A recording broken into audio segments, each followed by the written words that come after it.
અમે ઉમેદવારો ગાંધીનગરમાં રજૂઆત અર્થે આવેલા હતા. અમે લગભગ 1200 થી 1500 જેટલા ઉમેદવારો ગાંધીનગર ખાતે અમે રજૂઆત લઈ અમારા જે પડતર પ્રશ્નો છે, અમારી મુખ્ય માંગણીઓ જે છે એને લઈ અને ગાંધીનગર ખાતે અમે ઉમેદવારો એકઠા થયેલા હતા.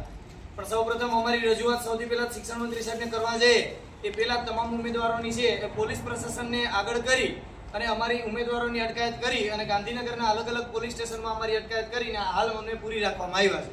એટલે કોઈ પણ પ્રકારના 5 ઉમેદવારોને મળવા માટે થઈને અમે શિક્ષણ મંત્રી સાહેબને એવું કહીએ છીએ કે ભાઈ 5 ઉમેદવાર સાથે તમે મળો. કોઈ પણ પ્રશ્નનું સમાધાન ત્યારે જ શક્ય છે એક વખત તમે બેઠક કરો, ઉમેદવારો સાથે તમે મળીને કમસે કમ અમારા પ્રશ્નો સાંભળો. અને જોવા જઈએ તો સૌથી મોટો અન્યાય અમારી સાથે એ જ છે કે દર વખતે અમારી રજૂઆતો છે અમે કરીએ છીએ તેમ છતાં પણ અમને કોઈ જ પ્રકારનો પ્રત્યુત્તર કોઈ આપવામાં આવતો નથી. અને આજે પ્રફુલ પાનસુરિયા સાહેબનું એક નિવેદન આવ્યું છે કે ભાઈ આચારસંહિતાને લીધે ભરતી પ્રક્રિયા છે એમાં થોડો વિલંબ આવ્યો છે. તો અન્ય ભરતી બોર્ડ છે, એમ ગૌણ સેવા પસંદગી મંડળ હોય કે કોઈ પણ માની લો કે જીપીએસસી કોઈ પણ આ રીતે છે તો એ ટ્વિટરના માધ્યમથી કે પોતાની વેબસાઇટ પોર્ટલ ઉપર છે લોકો માહિતગાર ઉમેદવારોને કરે છે. તો રાજ્ય પરીક્ષા બોર્ડ કે ગુજરાતના શિક્ષણ મંત્રી છે એ શા માટે આવી રીતે અમને કોઈ માહિતી નથી આપતા? અને જ્યારે ઉમેદવારો ગાંધીનગર આવે છે ત્યારે માત્ર ને માત્ર એક વિડીયો બનાવીને કહી દે છે કે ભરતી તો થવાની છે. તો મુખ્ય માંગણી અમારી 6 જેટલી છે તે આજે મીડિયા મારફતે અમે શિક્ષણ મંત્રી સાહેબને પણ કહીએ છીએ. તો અમારી પહેલી મુખ્ય માંગણી એ હતી કે ભાઈ 9 થી 12 માં પ્રોવિઝનલ મેરિટ લિસ્ટ અને ડોક્યુમેન્ટ વેરિફિકેશનનું શેડ્યુલ બહાર પાડવામાં આવે. બીજી માંગ અમારી એ છે કે ભાઈ 1 થી 8 વિદ્યા સહાયકની અંદર તમે કેટેગરી વાઇઝ અને વિષય વાઇઝ જગ્યાઓ પ્રસિદ્ધ કરવામાં આવે. ત્રીજી માંગ અમારી એ છે કે ભાઈ 5700 જેટલા જૂના શિક્ષકો અને 1200 જેટલા આચાર્ય એની બદલી પ્રક્રિયા જે પૂર્ણ થાય એના અંતે જે ખાલી જગ્યાઓ પડે છે એ તમામ ખાલી જગ્યાઓ છે ચાલુ ભરતીની અંદર શિક્ષણ સહાયકમાં સમાવેશ કરવામાં આવે. એના પછી અમારી ચોથી માંગ એ છે કે વિદ્યા સહાયકની અંદર ગત વર્ષે જે આંદોલનો થયા એના પરિણામના ભાગરૂપે 22/11/2023 ના રોજ જે 2750 જે જીતુભાઈ વાઘાણી જ્યારે શિક્ષણ મંત્રી હતા એ વખતનો મંજૂર થયેલો પરિપત્ર છે નાણાં વિભાગમાં ઓલરેડી એની મંજૂરી મળી ગઈ છે. તો હાલ 13,852 જે વિદ્યા સહાયકની ભરતી છે એમાં વધારા સાથે સમાવિષ્ટ કરવામાં આવે. અને બીજી માંગ અમારી એ છે કે ભાઈ 31/5/2025 ના રોજ 1 થી 5 ની અંદર શિક્ષકો છે 23,000 જેટલી શિક્ષકોની ઘટ ઊભી થવાની છે. તો એની સામે માત્ર 5,000 ની જો ભરતી હોય તો આટલી જ ભરતી કેમ? તો 1 થી 5 માં પણ જગ્યાનો વધારો કરવામાં આવે. બીજું અમારી માંગ એ છે કે ભાઈ તમે જૂના શિક્ષકો અને આચાર્યોની ભરતી પ્રક્રિયા કરો છો તો ઉનાળા પહેલા તમામ 24,700 શિક્ષકોની ભરતી પ્રક્રિયા છે પૂર્ણ કરી અને તમામ ઉમેદવારને છે એ નિમણૂક પત્ર એનાયત કરવામાં આવે.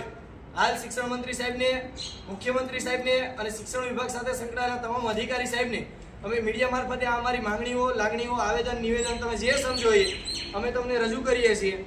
જો અમારી કોઈ પણ આ વિરોધ પ્રદર્શનનો જો તમને પ્રત્યુત્તર તમે નહીં આપો, કોઈ લેખિતમાં તમે અમને તમારા તરફથી કઈ રીતે અમને સપોર્ટ મળે છે નહીં આપો તો હાલ ગાંધીનગર છે અમે ઉમેદવારો છે છોડીશું નહીં. એટલે અમારી એક જ આશા છે, 2 હાથ અને ત્રીજું મસ્તક નમાઈને કહીએ છીએ કે અમારી મુખ્ય માંગણીઓ સ્વીકારવામાં આવે.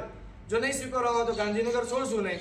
આ અમે બાંહેધરી આપીએ છીએ અને સરકારશ્રીને એક રજૂઆત કરીએ છીએ અમારી માંગણી સ્વીકારવામાં આવે.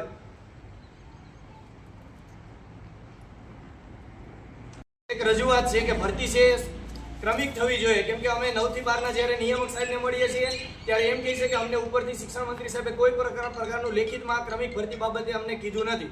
1 થી 8 ના નિયામકને મળીએ ત્યારે એ લોકો પણ કહે છે કે ક્રમિક ભરતી બાબતે અમને કીધું નથી. ઓલરેડી 4 ટ્રેન ઉપડી ગઈ છે જૂના શિક્ષકોની, આચાર્યોની 9 થી 12 ને 1 થી 8 ની. એમાંથી કોઈ એક માની લો કે 4 બસો ઉપડી હોય ને એકાદમાં પંચર પડે તો બીજી બસો ચાલુ જ રહેવાની છે. આવો વળતો અમને જવાબ મળે છે. એટલે અમે આશા રાખીએ છીએ કે ભરતી પ્રક્રિયા છે ક્રમિક કરવામાં આવે. કેમ કે છેલ્લા જોવા જાય તો વિદ્યા સહાયકની ભરતી છે 2017માં લેવાની હતી, શિક્ષણ સહાયકની ભરતી છે 2019માં લેવાયેલી હતી. 78,000 અમે ઉમેદવારો પાસ છે, એની સામે ભરતી માત્ર 24,000ની છે. તો વધુમાં વધુ ઉમેદવારોને છે રોજગારી મળી લે એટલા માટે થઈને ભરતી પ્રક્રિયા ભલે તમે મહિનો દિવસ લેટ કરો પણ ભરતી પ્રક્રિયા ક્રમિક કરો જેથી કરીને કોઈ પણ ઉમેદવાર છે કોમન રિપીટ ન થાય. આ અમારી મુખ્ય માંગણી છે.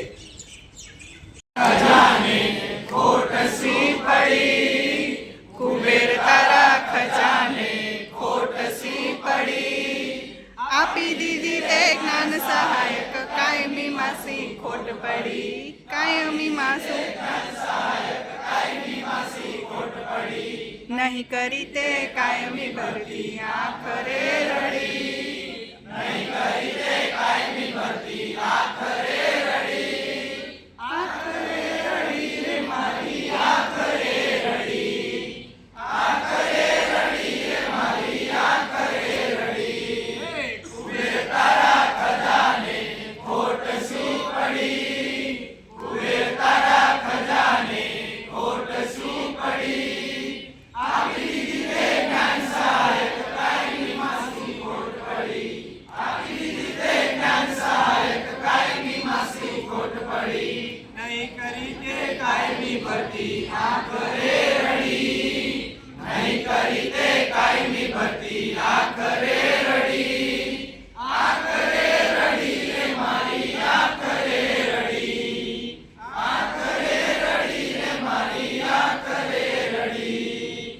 કાયમી શિક્ષકની ભરતી કરો. હમ હમારા હક માંગતે નહીં કિસી સે ભીખ માંગતે. હમ હમારા હક માંગતે નહીં કિસી સે ભીખ માંગતે. 9 થી 12 નું 9 થી 12 નું 1 થી 8 માં 1 થી 8 માં જગ્યા વધારો. 1 થી 12 માં જગ્યા વધારો. 1 થી 12 માં જગ્યા વધારો. લડેંગે જીતેંગે. લડેંगे जीतेंगे और लड़ेंगे और जीतेंगे और लड़ेंगे और जीतेंगे. फिर से लड़ेंगे फिर से जीतेंगे फिर से लड़ेंगे फिर से जीतेंगे. हम हमारा हक मांगते नहीं किसी से भीख मांगते. हम हमारा हक मांगते नहीं किसी से भीख मांगते. શાળાઓને જોઈએ કાયમી શિક્ષક. ગામડાઓને જોઈએ કાયમી શિક્ષક. સિટીને જોઈએ કાયમી શિક્ષક. કચ્છને જોઈએ કાયમી શિક્ષક. ઉત્તર ગુજરાતને જોઈએ કાયમી શિક્ષક. મધ્ય ગુજરાતને જોઈએ કાયમી શિક્ષક. દક્ષિણ ગુજરાતને જોઈએ કાયમી શિક્ષક. સૌરાષ્ટ્રને જોઈએ કાયમી શિક્ષક. વાલીઓને જોઈએ કાયમી શિક્ષક. બાળકોને જોઈએ કાયમી શિક્ષક. ગુજરાતને જોઈએ કાયમી શિક્ષક. ઉનાળા પહેલા